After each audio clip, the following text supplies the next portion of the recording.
Hello friends, summer classes के online YouTube channel में आज एक बार फिर से आपका स्वागत है।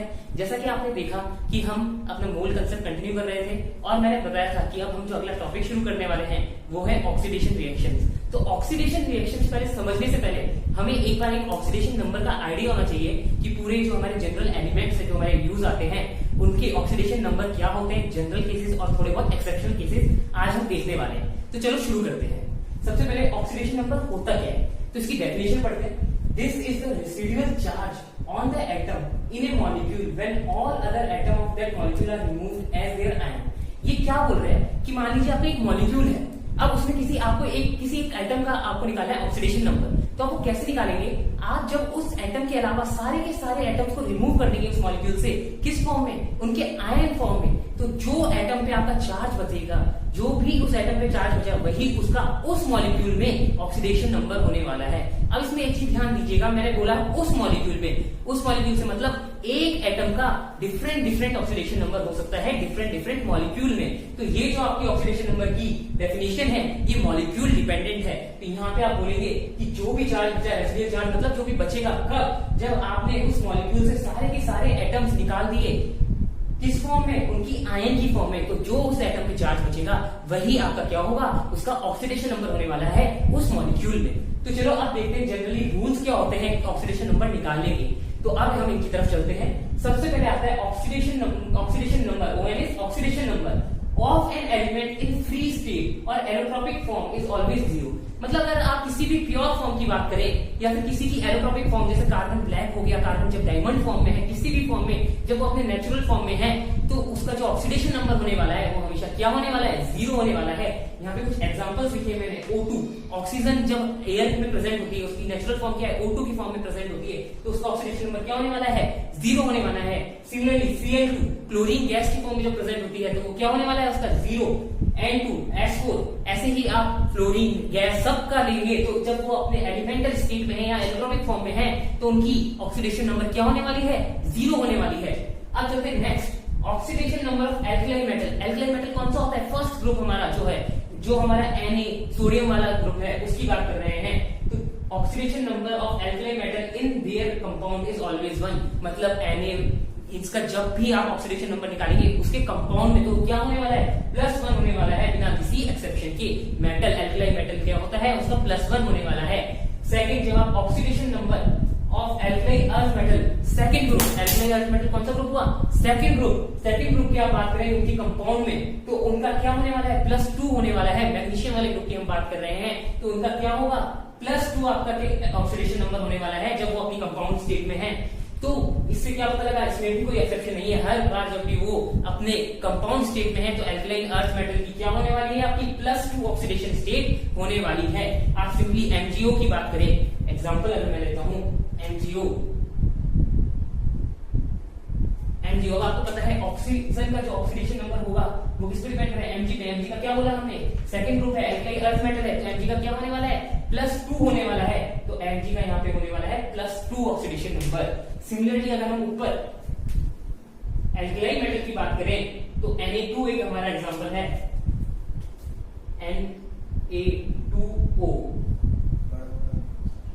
Na2O की बात करें तो Na2O में क्या होगा, यहाँ पे Na का जो ऑक्सीडेशन नंबर हमारा होने वाला है वो होने वाला है +1, क्योंकि हमने लिख दिया कि यहाँ पे कोई एक्सेप्शन नहीं है तो यहाँ पे हमेशा हमारा +1 आने वाला है। अब चलते हैं हमारे रूल नंबर 4 की तरफ। रूल नंबर 4 हमारा क्या बोल रहा है, oxidation number of fluorine in its compound is always -1। अब आपको ये पता होना चाहिए फ्लोरीन को आप राजा बोल सकते हैं इलेक्ट्रोनेगेटिविटी का। तो फ्लोरीन क्या है हमारा, कभी भी अपनी -1 स्टेट नहीं छोड़ने वाला जब वो कंपाउंड स्टेट में है। अगर वो अपने नेचुरल स्टेट में है, एलिमेंटल स्टेट में है या एरोट्रोपिक फॉर्म में है तो ये मैंने पहले ही बता दिया वो क्या होने वाला है, 0 होने वाला है। लेकिन कंपाउंड में हमेशा क्या होगा, फ्लोरीन का -1 होने वाला है। ये किसी से भी डरने वाला नहीं है, हमेशा अपनी -1 ऑक्सीडेशन स्टेट मेंटेन करने वाला है। नेक्स्ट 5th पॉइंट जो हमारा है, रूल नंबर 5। अब हम बात कर रहे हैं हाइड्रोजन की। Oxidation number of hydrogen generally क्या होता है, +1 होता है। लेकिन कभी कभी ऐसी सिचुएशन आ जाती है, जैसे जब वो मेटल के साथ मिल गया तो क्या होगा, हाइड्राइड्स उनको बोलते हैं हम, मेटल हाइड्राइड्स उनको बोलते हैं, और वहां पे उसका ऑक्सीडेशन नंबर हो जाता है -1। क्योंकि आपको पता है मेटल हमेशा इलेक्ट्रॉन लूज करने के पीछे लगे रहते हैं, इसलिए वो अच्छे कंडक्टर भी होते हैं। तो मेटल क्या करेगा, अपना एक इलेक्ट्रॉन निकाल के या 2 इलेक्ट्रॉन निकाल के किसको दे देगा, हाइड्रोजन को दे देगा, और हाइड्रोजन किस में चला जाएगा, रिड्यूस हो जाएगा, और उसकी ऑक्सीडेशन नंबर हो जाएगा -1, और वो बन जाएगा मेटल हाइड्राइड। अब यहाँ पे मैंने इलेक्ट्रोनेगेटिविटी का यहाँ पे सीक्वेंस लिखा हुआ है, ये आपके आगे के रूल्स में काम आने वाले हैं। तो मैंने आपको पहले ही बता दिया फ्लोरीन क्या है, इलेक्ट्रोनेगेटिविटी का राजा है, तो फ्लोरीन सबसे ऊपर रहेगा। उसके बाद आपका आता है ऑक्सीजन और क्लोरीन। तो ये 3 का आपको जो ऑर्डर है याद रखना चाहिए कि फ्लोरीन सबसे ज्यादा, उसके बाद ऑक्सीजन, फिर क्लोरीन। इन तीनों की इलेक्ट्रोनेगेटिविटी का ऑर्डर ये होता है, ये आप याद रखिए, इससे आप आगे ऑक्सीडेशन नंबर निकालने में आपको हेल्प मिलेगी। तो अब अगर हम इसमें अगर नाइट्रोजन को भी फिट करना चाहें तो आपको एक चीज बता दो, नाइट्रोजन और क्लोरीन बिल्कुल आसपास चलते हैं, तो आप यहाँ पे कॉमा लगा के नाइट्रोजन भी लिख सकते हैं, लेकिन उसकी इलेक्ट्रोनेगेटिविटी हमेशा ऑक्सीजन से कम होने वाली है। तो ये था हमारा पॉइंट। अब चलते हैं हम 6th पॉइंट, जहाँ पे हमारा आ गया ऑक्सीजन। अभी हमने यहाँ पे इलेक्ट्रोनेगेटिविटी देखी है ऑक्सीजन की, तो अब हम उसके पॉइंट्स पढ़ रहे हैं। तो oxygen, oxidation number of oxygen in its compound is generally -2। आपको पता है, अभी Na2O लिया या फिर MgO लिया तो उसमें ऑक्सीडेशन नंबर क्या आ रहा है, उसका -2 आ रहा है। तो जनरली क्या होता है, -2 होता है, लेकिन यहाँ पे एक्सेप्शन है। अब देखिए O2F2, ये क्या है, फ्लोराइड के साथ जुड़ गया, फ्लोरीन के साथ जुड़ गया। यहाँ पे क्या है, फ्लोरीन की क्या है, इलेक्ट्रोनेगेटिविटी ज्यादा है, तो यहाँ पे किसको कॉम्प्रोमाइज करना पड़ेगा, यहाँ पे ऑक्सीजन को कॉम्प्रोमाइज करना पड़ेगा। तो O2F2 हमने क्या बोला कि फ्लोरीन तो हमारा किसमें रहने वाला है, स्टेबल रहने वाला है -1 में, तो यहाँ पे ये -1 में ही रहेगा। तो अब देखते हैं ऑक्सीजन किस ऑक्सीडेशन नंबर पे चला गया है हमारा।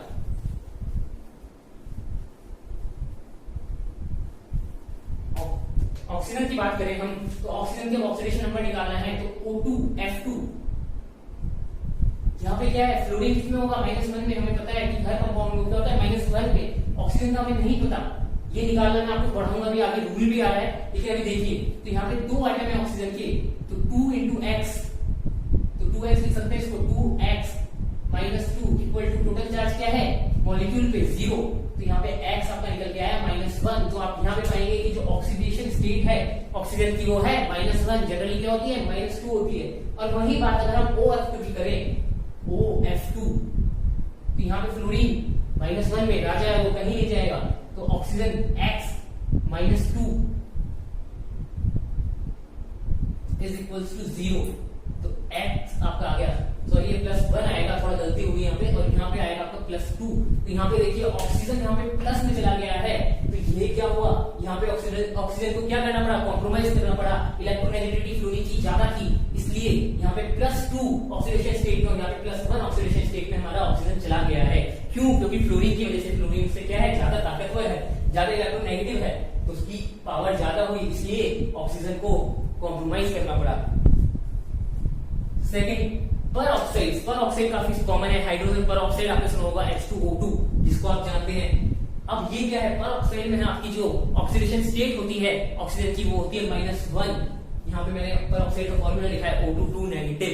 तो यहाँ पे हर पर ऑक्साइड में आपका ऑक्सीजन की जो ऑक्सीडेशन स्टेट होने वाली है वो होने वाली है -1। सिमिलरली सुपर ऑक्साइड में जो आपकी ऑक्सीजन की ऑक्सीडेशन स्टेट होने वाली है वो होने वाली है -1, क्योंकि O2 दो ऑक्सीजन मिलके एक नेगेटिव चार्ज को शेयर कर रहे हैं, तो एवरेज क्या आएगा, हाफ। तो आपका यहाँ पे ऑक्सीडेशन स्टेट क्या आई, -1/2।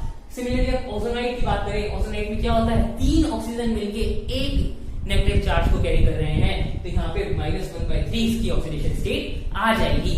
तो ये था ऑक्सीजन। अब चलते हैं अपने 7th रूल की तरफ। 7th रूल है, in general oxidation number of halogens. Halogens कौन से होते हैं आपकी, फ्लोरीन, क्लोरीन, ब्रोमीन, आयोडीन, ये वाला जो ग्रुप है हेलोजेंस वाला, उसकी जो जनरल ऑक्सीडेशन नंबर होने वाला है वो होने वाला है आपका -1।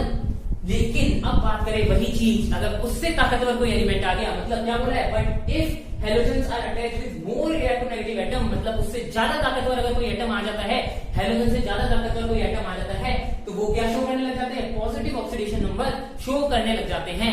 यहाँ पे एग्जांपल लिया है KClO3 का। अब आप पहले Cl और O की इलेक्ट्रोनेगेटिविटी देखिए, तो Cl की क्या है, कम है, ऑक्सीजन की ज्यादा है, तो इसमें कौन ज्यादा ताकतवर हुआ, ऑक्सीजन आपका ज्यादा ताकतवर होने वाला है। तो अब यहाँ पे हम निकालने वाले क्लोरीन की, ऑक्सीजन ज्यादा ताकतवर है, तो ऑक्सीजन क्या करेगा, अपनी -2 ऑक्सीडेशन स्टेट मेंटेन करेगा, तो तो अब हमने क्या पढ़ा है, KClO3, ये क्या है, एल्कलाइन मेटल, इसमें रहेगा +1 में, ऑक्सीजन -2 में। अब क्या है, क्लोरीन बेचारा सबसे छोटा रह गया और उसकी ताकत सबसे कम रह गई, तो उसको क्या करना पड़ेगा, कॉम्प्रोमाइज करना पड़ेगा। तो यहाँ पे +1 प्लस x क्या है, इसकी ऑक्सीडेशन स्टेट, प्लस -2 हमारी ऑक्सीजन की इनटू 3 एटम, तो ये आएगा आपका इक्वल टू 0। तो यहां से आप निकालें तो आपका आएगा x - 5 इक्वल टू 0, और यहां से आपका x आया +5। तो क्लोरीन की जो ऑक्सीडेशन स्टेट मिली यहाँ पे वो मिली +5। जनरली शो करता है -1, लेकिन ज्यादा ताकतवर आ गया तो कॉम्प्रोमाइज करना पड़ा, अपनी जनरल स्टेट से 6 कदम नीचे गिर गया तो +5 पे आ गया वो। तो ये था हमारा क्लोरीन का वो एग्जांपल, जब उससे ताकतवर या उससे मोर इलेक्ट्रोनेगेटिव एटम आ गया तो उसने अपनी ऑक्सीडेशन स्टेट क्या करी, चेंज कर ली और पॉजिटिव में चला गया। अब हम चलते हैं अपने 8वें रूल की तरफ, जो अभी तक हम अप्लाई कर रहे थे वही लिखा हुआ है यहाँ पे, sum of oxidation number of all atom in a molecule. अब आप एक मॉलिक्यूल की बात कर रहे हैं, उसमें हर एक एटम की आपने ऑक्सीडेशन नंबर निकाल लिया है, तो उनका सम क्या होने वाला है, 0। या तो 0 होगा या फिर क्या होगा, अगर वो मॉलिक्यूल चार्ज है, अगर वो मॉलिक्यूल चार्ज है तो सबका सम उस चार्ज के इक्वल होने वाला है जो उस मॉलिक्यूल पे प्रेजेंट है। जैसा कि हमने यहाँ देखा O2 तो अगर हम O2 को एक मॉलिक्यूल माने, O2 को एक मॉलिक्यूल माने, तो O2 में टोटल चार्ज क्या है मॉलिक्यूल के ऊपर, -1। तो यहाँ पे क्या करेंगे, जब आप इक्वेट करेंगे तो इसको 0 की जगह किससे इक्वेट करने वाले हैं, -1 से इक्वेट करने वाले हैं। मानिए देखिए कैसे करेंगे, O2 है आपके पास, कितने ऑक्सीजन 2, नहीं पता इसका ऑक्सीडेशन नंबर क्या है, किसके इक्वल करने वाले हैं, -1 के बाद, क्योंकि टोटल चार्ज क्या है पूरे मॉलिक्यूल पे, -1, तो -1 के इक्वेट किया तो ऑक्सीजन का क्या है आपका -12, यहाँ पे ऑक्सीडेशन नंबर निकल के आया। तो ये तरीका है, वही लिखा हुआ है जो अभी तक हम अप्लाई कर रहे थे, वही एक रूल लिखा हुआ है यहाँ पे। तो चलो अब चलते हैं अपने 9th पॉइंट की तरफ। 9th पॉइंट हमारा क्या बोलता है, 9th रूल जो हमारा है वो है maximum oxidation number of p block element is equal to number of valence electrons. मतलब जो आपका आउटर मोस्ट शेल है, जो वैलेंस इलेक्ट्रॉन जिसे आप बोलते हैं, जितने वो इलेक्ट्रॉन्स है उतना ही मैक्सिमम ऑक्सीडेशन नंबर हो सकता है, मतलब उतने ही इलेक्ट्रॉन वो लूज कर सकते हैं मैक्सिमम। अंदर वाले ऑर्बिटल्स के वो आपके इलेक्ट्रॉन्स नहीं लूज करेंगे। तो यहाँ पे अगर हम कार्बन की बात करें तो उसके आउटर मोस्ट शेल में कितने होते हैं, 4 इलेक्ट्रॉन होते हैं, तो 4 के 4 लूज कर दे तो आपका वो मैक्सिमम ऑक्सीडेशन नंबर आ गया। और मिनिमम की बात करें तो 4 गेन कर ले तो -4 आपका मिनिमम ऑक्सीडेशन नंबर आ गया। अब नाइट्रोजन की बात करें, नाइट्रोजन में 5 इलेक्ट्रॉन होते हैं आउटर मोस्ट शेल में, तो यहाँ पे +5 आ गया और 3 को गेन कर ले तो उसका ऑक्टेट कंप्लीट हो जाएगा, तो -3 यहाँ पे मिनिमम ऑक्सीडेशन नंबर आ गया। सिमिलरली सल्फर की बात करें तो +6 -2 हो गया, 6 इलेक्ट्रॉन को लूज कर सकता है क्योंकि आउटर मोस्ट में कितने हैं, 6 इलेक्ट्रॉन हैं। क्लोरीन की बात करें तो 7 और -1 उसकी मिनिमम ऑक्सीडेशन नंबर है, हमने पढ़ा था कि जनरली -1 भी होती है, और मैक्सिमम कितनी ऑक्सीडेशन स्टेट हो जा सकता है, वो +7 तक जा सकता है। Last D block elements, D block elements के लिए अगर आपको ऑक्सीडेशन नंबर निकालना है तो लिखिए कौन सा, मैक्सिमम ऑक्सीडेशन नंबर निकालना है तो वो निकलेगा N-D प्लस NS, मतलब आउटर मोस्ट शेल NS, जो S आपका है, S वैलेंस शेल जो है उसमें कितने इलेक्ट्रॉन्स हैं, प्लस N-1 एक कम वाली ऑर्बिटल D में कितने इलेक्ट्रॉन्स हैं, उन दोनों को ऐड कर दीजिए, वही उसका मैक्सिमम ऑक्सीडेशन नंबर आने वाला है। तो ये था एक जनरल ओवरव्यू आपका ऑक्सीडेशन नंबर का। आप इसे नोट डाउन कर लीजिए, अगर आप यहाँ पे मैंने रब कर दिया, वीडियो को थोड़ा रिमाइंड करके वहां पे पोस्ट करके इनको नोट डाउन कर लीजिए, ये काफी इंपॉर्टेंट है। ये अभी आपका जो नेक्स्ट लेक्चर होगा आपका रिडॉक्स रिएक्शन, जिसमें हम रिएक्शंस को बैलेंस करना सीखेंगे, उसमें ये सारे पॉइंट्स बहुत ज्यादा काम आने वाले हैं। इनके बिना आप बैलेंस नहीं कर पाएंगे किसी भी इक्वेशन को, तो इसलिए ये पॉइंट्स नोट डाउन कर लीजिए। अब हम थोड़े बहुत इस पे एग्जांपल करेंगे ताकि ये और क्लियर हो जाए। मैं एक बार फिर से बोल रहा हूँ, अगर आपने अभी तक इसको नोट डाउन नहीं किया है तो पीछे जाके एक बार नोट डाउन जरूर करिए, काफी इंपॉर्टेंट है। इसके बिना केमिकल रिएक्शन को बैलेंस करना मुश्किल है।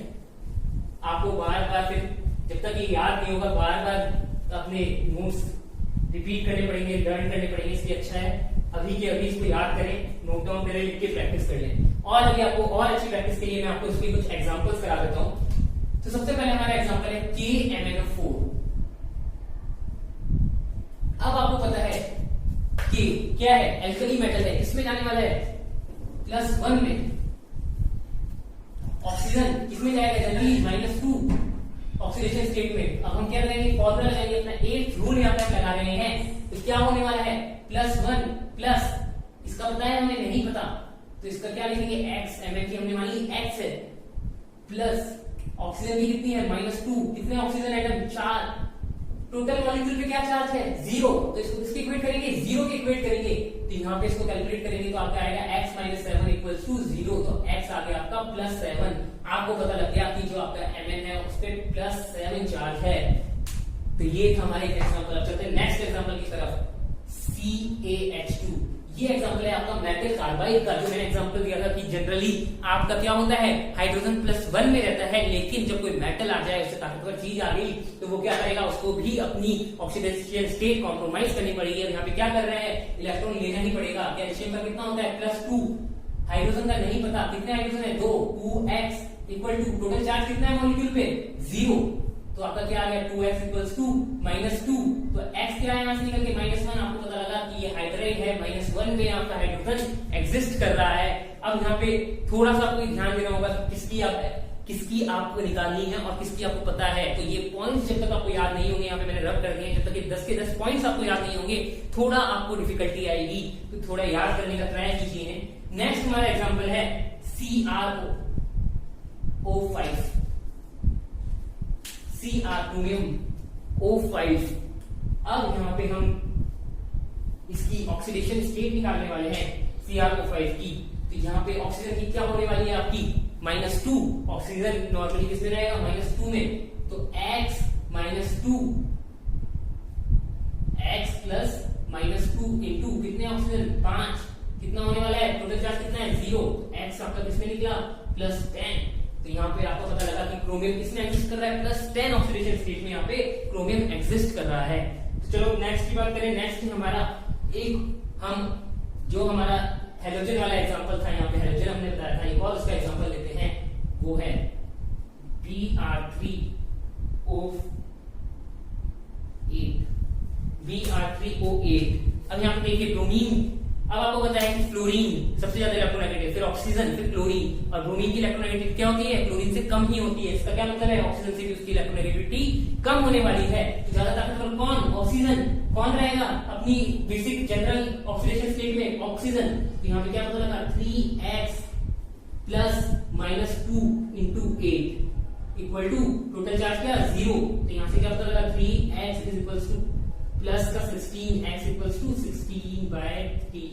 तो ये आपकी जो एवरेज ब्रोमीन की जो एवरेज ऑक्सीडेशन स्टेट आने वाली है वो आ रही है +16/3। ये पॉजिटिव जरूर याद रखिए, पॉजिटिव है। तो इसमें ऐसा होगा, ऐसा नहीं है कि फ्रैक्शन में हो सकता है, कुछ ऐसा होगा, कुछ ब्रोमीन आपका होगा, हो सकता है ये कुछ ब्रोमीन +7 में हो, कुछ ब्रोमीन +5 में हो। इसलिए आपकी एवरेज जो आ रही है, यहाँ पे हम एवरेज निकाल रहे हैं तीनों की, तो वो आ रही है 16/3। यहाँ पे हो सकता है दोनों के दोनों ब्रोमीन अलग अलग ऑक्सीडेशन स्टेट में हो, इसलिए मैं आपको दिखा भी देता हूँ उसके स्ट्रक्चर BrO8 का। तो यहाँ पे आपका क्या है ब्रोमीन है, एक और ब्रोमीन है, एक और ब्रोमीन है, 3 ब्रोमीन आपके हैं। ऑक्सीजन कितने हैं, ऑक्सीजन 8 ऑक्सीजन यहाँ पे लगे हुए हैं, 1 2 3 4 5 6 7 और 8 ऑक्सीजन डबल बॉन्ड बनाते हैं। तो यहाँ पे डबल बॉन्ड बना लिया है और यहाँ पे क्या हो गया 8 ऑक्सीजन आ गए, 3 3 और 2 8। तो ये टोटल कितने हो गए 8 ऑक्सीजन 3 ब्रोमीन। तो ये आ गया आपका Br3O8 का क्या आ गया, यहाँ पे Br3O8 का मैंने स्ट्रक्चर बना दिया है यहाँ पे। तो अब हम क्या कर रहे हैं, अब देखिए यहाँ पे इसकी ऑक्सीडेशन स्टेट क्या होने वाली है ब्रोमीन ब्रोमीन बराबर। तो यहाँ पे इन दोनों की वजह से कुछ फर्क नहीं पड़ने वाला, लेकिन जब ये ऑक्सीजन अपना -2 और -2 डालेगा तो इसको क्या बनना पड़ेगा +6 बनना पड़ेगा। सिमिलरली इसकी निकालेंगे तो आएगा +4 और इसका निकालेंगे तो वापस +6। तो यहाँ पे आपने देखा कि +16/3 आपने एवरेज निकाली थी तीनों के तीनों ब्रोमीन की। एक मॉलिक्यूल में अगर 3 ब्रोमीन है, 3 एक ही टाइप के एटम है, तो हो सकता है उन तीनों की ऑक्सीडेशन स्टेट अलग अलग हो। तो यही मेरा मेन मोटिव था इस एग्जांपल को लेने के पीछे। यहाँ पे आपको पता लग गया कि ब्रोमीन चाहे एवरेज 16/3 आ रही है, लेकिन तीनों की क्या है अलग अलग यहाँ पे ऑक्सीडेशन नंबर है। तो चलो एक और एग्जांपल लेते हैं, नॉर्मल Na2SO4, काफी सुना होगा सोडियम सल्फेट का। तो यहाँ पे क्या होगा Na अपनी +2 में रहने वाला है, +1 × 2। सोडियम किसमें रहता है +1 में, +1 को 2 से मल्टीप्लाई कर दिया, 2 एटम है। ऑक्सीजन किसमें रहने वाला है -2 इंटू कितने हैं 4 है। अब आपको बेचारे सल्फर का नहीं पता, सल्फर का ही निकालना है। टोटल चार्ज कितना है मॉलिक्यूल पे 0। तो टोटल चार्ज आ गया 0। अब यहाँ पे निकालते हैं हम इसका 2 - 8 प्लस x इक्वल्स टू 0। तो यहाँ से आपका सल्फर का ऑक्सीडेशन नंबर जो निकल के आया वो आया है +6। तो यहाँ पे सोडियम का भी आपको ऑक्सीडेशन नंबर निकल गया। ये काफी इजी था, एक ही सोडियम है तो यहाँ पे एवरेज की कोई बात ही नहीं है। जो ये ऑक्सीडेशन नंबर निकल के आया वही आपका ऑक्सीडेशन नंबर होने वाला है एंड सल्फर पे, क्योंकि एक ही एटम है तो वही ऑक्सीडेशन नंबर आपका आने वाला है, वही उस पे चार्ज आने वाला है जब आप सबको रिमूव कर दें। तो ये था हमारा आज के थोड़े बहुत एग्जांपल्स, इसको अच्छे से याद कर लीजिए। नेक्स्ट लेक्चर में जब हम केमिकल रिएक्शंस को बैलेंस करेंगे तब ये सब बहुत काम आने वाला है। मैं दोबारा बोल रहा हूँ, एक बार इनको नोट डाउन जरूर कर लीजिएगा वीडियो को रिवाइंड करके, ये बहुत इंपॉर्टेंट टॉपिक है और केवल अभी नहीं आगे भी आपके इनऑर्गेनिक और ऑर्गेनिक में भी ये कई बार काम आएंगे। तो अभी के लिए हम यहीं पे इसको खत्म करते हैं और अब एक छोटा सा टॉपिक और हम देख लेते हैं कि हम जब आगे रिएक्शंस को बैलेंस करेंगे तो रिडॉक्स रिएक्शन हम उनको बोलते हैं। रिडॉक्स रिएक्शन मतलब ऑक्सीडेशन भी हो रहा है और रिडक्शन भी हो रहा है, तो ऑक्सीडेशन रिडक्शन दोनों हो रहा है, तो हम उसको बोल रहे हैं रिडॉक्स रिएक्शन। तो रिडॉक्स रिएक्शन के अब हम एक पहले समझ लेते हैं कि रिडॉक्स रिएक्शन में ऑक्सीडेशन क्या है, रिडक्शन क्या है। जनरल डिफरेंस में कर रहा हूं ऑक्सीडेशन और रिडक्शन में, ताकि आप पता लगा सके किसका ऑक्सीडेशन हो रहा है किसका रिडक्शन हो रहा है। रिडॉक्स रिएक्शन में क्या होने वाला है, ऑक्सीडेशन भी होने वाला है और रिडक्शन भी होने वाला है। मतलब एक ही केमिकल रिएक्शन में आपको कोई एक एलिमेंट ऑक्सीडाइज होता मिलेगा तो दूसरा एलिमेंट रिड्यूस होता मिलेगा, इसलिए हम उसको क्या बोलेंगे, रिडॉक्स रिएक्शन बोलेंगे, क्योंकि इसमें क्या हो रहा है, एक एलिमेंट का ऑक्सीडेशन हो रहा है वहीं दूसरे का रिडक्शन हो रहा है। तो अब हम देखते हैं कि ऑक्सीडेशन का जनरल टर्म्स में अगर हम देखें तो यहाँ पे बोलते हैं गेन ऑफ ऑक्सीजन एटम। अगर ऑक्सीजन एटम का गेन हो रहा है तो आप उसको बोलेंगे ऑक्सीडेशन। रिडक्शन में क्या बोलेंगे, रिड्यूस या लॉस। अगर लॉस हो रहा है आपका ऑक्सीजन का तो उसको हम बोलते हैं रिडक्शन या रिड्यूस रिएक्शन। तो चलो अब नेक्स्ट, ऑक्सीडेशन में क्या होता है, इलेक्ट्रॉन्स रिमूव होते हैं, रिमूवल ऑफ इलेक्ट्रॉन्स। यहाँ पे क्या होता है, गेन ऑफ इलेक्ट्रॉन्स। हमने क्या लिखा था, +4 मैक्सिमम ऑक्सीडेशन नंबर है, मतलब ये क्या कर रहा है, अपने इलेक्ट्रॉन्स लूज कर रहा है, तो वो क्या हो गया, ऑक्सीडेशन। रिडक्शन, जब इलेक्ट्रॉन गेन कर रहा है -4 में चला गया तो ये क्या हुआ, इसका रिडक्शन हुआ। नेक्स्ट, इसको आप ऐसे भी समझ सकते हैं, रिमूवल ऑफ हाइड्रोजन, इधर एडिशन। जो ऑक्सीडेशन है उसका अपोजिट क्या होगा, रिडक्शन। क्या होगा, एडिशन ऑफ हाइड्रोजन एटम। अब एक पॉइंट और आता है यहाँ पे जिसके आप इसके थ्रू समझ सकते हैं। ऑक्सीडेशन में क्या होता है, आप मोर इलेक्ट्रोनेगेटिव एटम को गेन करते हैं, मोर इलेक्ट्रोनेगेटिव एटम आपका ऐड होगा, यहाँ पे ऐड होने वाला है जब भी ऑक्सीडेशन हो रहा है, और यहाँ पे क्या होगा, बिल्कुल opposite, loss of more electro negative atom. तो यहाँ पे मोर इलेक्ट्रोनेगेटिव, जो ज्यादा इलेक्ट्रोनेगेटिव एटम है उसका क्या होने वाला है, लॉस होने वाला है, उसका रिमूवल होने वाला है। सिमिलरली अगर आप इसको लेस इलेक्ट्रोनेगेटिव की टर्म में बात करें, अब हम लेस इलेक्ट्रोनेगेटिव जो है आप ऑक्सीडेशन नंबर निकाल रहे हैं, उसका क्या होगा, यहाँ पे loss of less electronegative atom. तो यहाँ पे क्या होने वाला है, addition of less electronegative atom. तो ये था हमारा जनरल ओवरव्यू, जिससे आप पता लगा सकते हैं ऑक्सीडेशन रिडक्शन का, कि कौन सा एटम आपका ऑक्सीडाइज हो रहा है, कौन सा एटम आपका रिड्यूस हो रहा है। तो चलो अब एक बार हम छोटा सा एक चीज और होती है, वो है ऑक्सीडाइजिंग एजेंट और रिड्यूसिंग एजेंट, उसको भी देख लेते हैं यहाँ पे।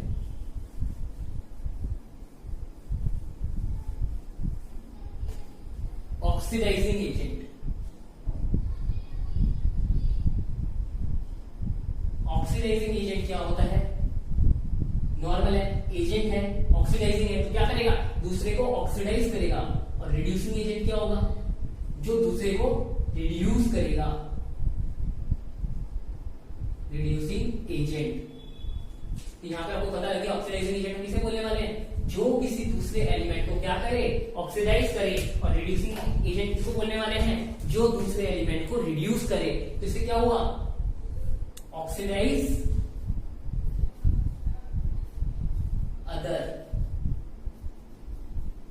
ये क्या करता है, रिड्यूस अदर। अब खुद के साथ क्या होगा, दूसरे को ऑक्सीडाइज कर रहा है तो खुद क्या होगा, रिड्यूस होगा, तो ये क्या होगा, रिड्यूस इटसेल्फ।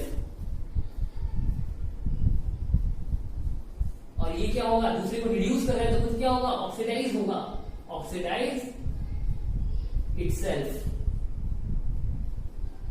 अब यहां पे अगर इलेक्ट्रॉन की टर्म्स में बात करें तो ऑक्सीडाइज कर रहा है दूसरे को, खुद रिड्यूस हो रहा है, तो मतलब खुद क्या करेगा, गेन ऑफ इलेक्ट्रॉन। खुद क्या करेगा, इलेक्ट्रॉन गेन करेगा, गेन इलेक्ट्रॉन। ये क्या करेगा, दूसरे को क्या कर रहा है, रिड्यूस कर रहा है, दूसरे को क्या कर रहा है, इलेक्ट्रॉन दे रहा है, खुद क्या हो रहा है, ऑक्सीडाइज हो रहा है, खुद क्या कर रहा है, लॉस ऑफ इलेक्ट्रॉन इटसेल्फ, खुद लूज करेगा। और अगर दूसरे की टर्म्स में बात करें तो क्या होने वाला है, यहां पे खुद गेन कर रहा है तो दूसरे से क्या कर रहा है, ले रहा है, तो लॉस ऑफ इलेक्ट्रॉन यहां पे आने वाला है दूसरे के लिए। अदर का मतलब दूसरे एलिमेंट की बात कर रहे हैं हम, जिसको वो ऑक्सीडाइज कर रहा है, और यहां पे क्या करेगा, गेन, खुद लूज कर रहा है तो दूसरा क्या करेगा, गेन ऑफ इलेक्ट्रॉन, कि कौन, दूसरा एलिमेंट जिसको ये रिड्यूस कर रहा है। तो ये था हमारा ऑक्सीडाइजिंग एजेंट और रिड्यूसिंग एजेंट में थोड़ा सा डिफरेंस, जिससे आप पता लगा सकते हैं कौन सा ऑक्सीडाइजिंग एजेंट है, कौन सा रिड्यूसिंग एजेंट है। कई बार क्वेश्चन आपको लिखा होगा like H2O2 is used as oxidising agent, तो आपको पता होना चाहिए कि वो ऑक्सीडाइजिंग एजेंट की तरह यूज हो रहा है, मतलब खुद क्या हो रहा है, रिड्यूस होगा। क्यों, ऑक्सीजन अपनी क्या करेगा, -1 से -2 स्टेट में जाएगा। पर ऑक्साइड है H2O2, -1 में होगा ऑक्सीजन, तो क्या करेगा, वो -2 में जाएगा, और दूसरे को क्या करेगा, ऑक्सीडाइज करेगा। क्या करेगा, दूसरे के लॉस ऑफ इलेक्ट्रॉन होने वाले हैं। तो इसलिए मैंने यहाँ पे आपको एक बार ऑक्सीडाइजिंग एजेंट और रिड्यूसिंग एजेंट बता दिया है। अब नेक्स्ट लेक्चर में हम क्या करने वाले हैं, वो हम पढ़ने वाले हैं कि केमिकल रिएक्शंस को कैसे बैलेंस करते हैं। वही हमारा नेक्स्ट लेक्चर होगा, उसमें हम सीखेंगे कि कैसे हम जो हमारी बैलेंसिंग है, अभी तक मैंने आपको जितनी भी रिएक्शंस पे काम करवाया, जितनी भी रिएक्शन की न्यूमेरिकल्स कराए, सारी की सारी क्या थी, पहले से बैलेंस थी। कहीं पे भी जो लेफ्ट साइड में एक नंबर ऑफ हाइड्रोजन एटम थे, वही राइट साइड में हाइड्रोजन एटम थे। अब ऐसा नहीं होने वाला है, अब ये काम बैलेंसिंग का हम खुद करने वाले हैं। तो उसे समझने के लिए आपको हमारे साथ बने रहना होगा। हमारी नेक्स्ट वीडियो का इंतजार कीजिए, और अगर ये वीडियो समझ आया हो, अच्छा लगा हो, तो प्लीज लाइक कीजिए, हमारे चैनल को सब्सक्राइब कीजिए और शेयर कीजिए। Thank you.